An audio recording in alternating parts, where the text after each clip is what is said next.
ماها استعدادهای درخشان این سرزمین هستیم. یعنی من دارم میبینم 5 سال دیگه 10 سال دیگه همه شما پر انرژی، وقتی دانشتون بالا باشه قطعا تاثیرگذاری شما تو جامعه بیشتر از اینه. دانش چطور به دست میاد؟ دانش همینطور به دست میاد که ما تو این برنامه‌ها یاد بگیریم. یک چیزی رو یاد بگیریم نیست همه چیزی رو بدونیم در مورد جنگل، در مورد محیط زیست. فقط بدونیم دانه بلوط چه شکلیه، چطور رویش پیدا میکنه، چطور پرورشش میدن، اینا تاثیرگذاره. شاید تو بین شماها مثلا 40 نفر 50 نفر 1 نفر 2 نفر بیان تو حوزه محیط زیست، تو حوزه گیاهان، همون 1 نفر از بین شماها بیاد خیلی میتونه کمک کنه. گروه حافظان هیرکانی یک کمپین مستقل و مردمیه که در چند سال اخیر تونسته فعالیت‌های مهمی در زمینه آموزش و ترویج حفاظت از محیط زیست انجام بده و در نوع خودش سهم ارزشمندی در علاقه‌مندی جامعه به میراث جنگل‌های هیرکانی ایفا کرده. یکی از فعالیت‌های هدفمند گروه هیرکانی حضور در مدارس و مشارکت دانش آموزان در کاشت بذر درختان هیرکانیه که به عنوان زنگ محیط زیست در چند مدرسه دخترانه و پسرانه گیلان برگزار شده و مسئولان محیط زیست، آموزش و پرورش و منابع طبیعی هم سعی کردند با حمایت از این فعالیت‌ها برای آموزش‌های زیست محیطی به کودکان و نوجوانان قدمی بردارند. ابتدا بچه‌های هر کلاس به نوبت وارد حیاط مدرسه شدند. هر کدوم مدال کوچکی که نام همیاران طبیعت روی اون حک شده بود رو به لباسشون سنجاق کردند و به این ترتیب رسما وارد گود شدند.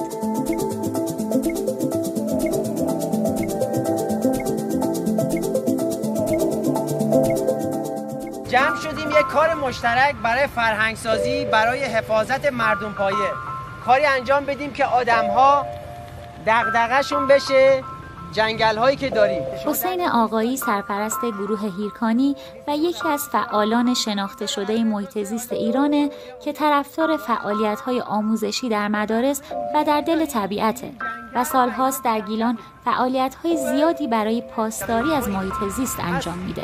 جنگل های ما بسیار بسیار قدیمی هستن، یعنی 25 تا 50 میلیون سال قبل باقی مونده که ما اینجا جمع شدیم یه کار خوب برای جنگل ها به خودمون یادآوری کنیم که این درخت‌ها، این گیاهان، پوشش گیاهی، جنگلی میریم، رودخونه میریم، برای ما ارزشمنده، برای تمام دنیا ارزشمنده.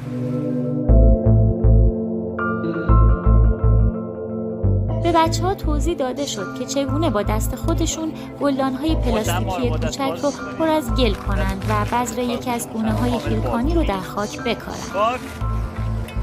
نهایت ببین خاک یه بند انگشت باید خالی باشه. بذری که الان داریم می‌کنیم بذر افراه. به این صورت به پهلو یک بند انگشت میره پایین. اینا افراپلته، بذر افراپلته. اینا موضوعه.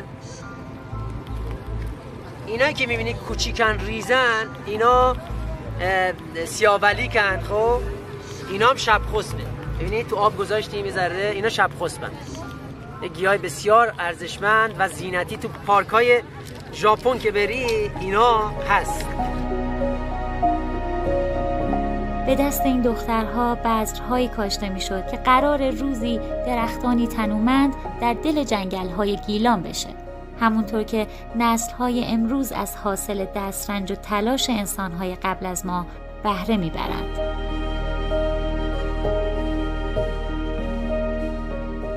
حالا بچه‌های مدرسه فرزانگان هم جزء گروه حافظان هیرکانی هستند.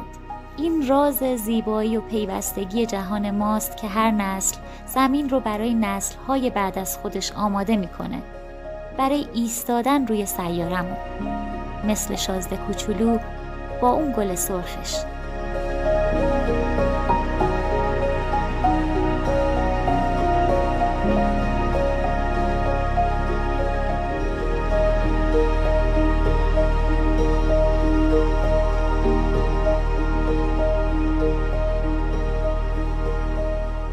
راستی یادتون باشه این مسیر ادامه داره.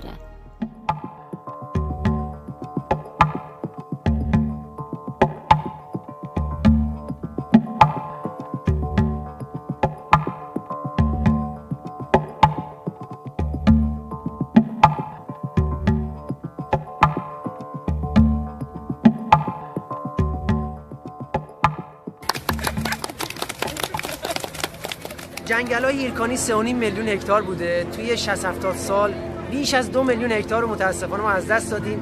1.6 میلیون هکتار مونده. از این 1.6 میلیون هکتار 800,000 هکتار جنگل‌های بکر داریم. و جالبه بدونیم که جنگل‌های هیرکانی نسبت به مساحت ایران چیزی نیست، یعنی یک عدد ناچیزیه. مساحت ایران 164 میلیون هکتاره و مساحت هیرکانی 3.5 میلیون اگه هکتار در نظر بگیریم زیر 2% میشه. و جالبتر اینه که جنگل‌های هیرکانی بیش از 50% تنوع زیستی ایران رو در خودش جای داده. حالا حساب کنید چقدر این خطه ارزشمنده برای ایران، برای کل دنیا ارزشمنده. یعنی ما تو این خطه شمال چیزهایی داریم، تو جنگل‌های هیرکانی چیزهایی که داریم که واقعا برای دنیا ارزشمنده که ثبت جهانیش کردن. حس خوبی بود امروز؟ خیلی.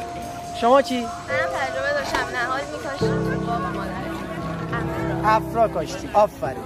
شما چی؟ چه حسی داری؟ من تجربهشو نداشتم. اولین بارمه. خیلی خوب بود. دوست دارم که دوبارم تجربه کنم. من تجربهشو داشتم. با بابام نهالای خیلی زیادی کاشتیم تو همین پلاستیکا و پلاستیکای بزرگتر از این که الان اونا درخت شدن و خب امروز این یه حس متفاوتی بود که در کنار دوستان خیلی عالی.